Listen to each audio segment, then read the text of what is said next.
ပြောမှလေကံပွေးရမနေ့ပန်ကြရင်နဲ့တယောက်ကမှဆုံးတယ်တစ်နှစ်ပြည့်လုံမာတဲ့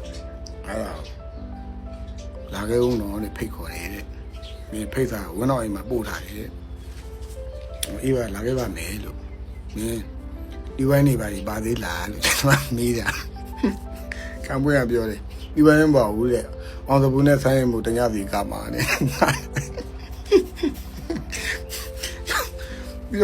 ပြောကမှဆုံးတဲ့တစ်နှစ်ပြည့်သူအောင်စပူနဲ့ဆိုင်းမှုငါတာတယ်တဲ့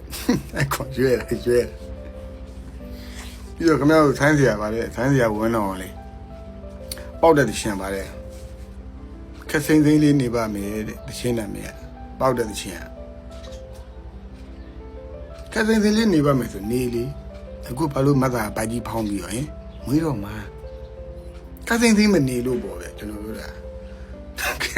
အဲ့ကောင်เนี่ยဗျမ်းမလိုက်ဘာကောင်နေမှမသိဘူးဒီကောင်နေလို့လိုက်တော့တလွဲတည်ပဲ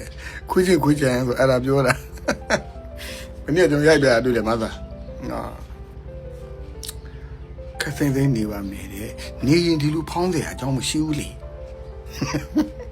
ခက်စိမ့်စိမ့်မနေလို့ဖောင်းတာပေါ့ဗျမ်းပါတာဒီကံပွင့်ရမယ်လားပြီးတော့ကမောင်းအောင်တပူနဲ့ဆိုင်းမှုနဲ့ပြီးတော့ကမှဆုံးတဲ့တနစ်ပြည်အောင်တပူနဲ့ဆိုင်းမှုကြောက်တော့မှကြည့်အောင်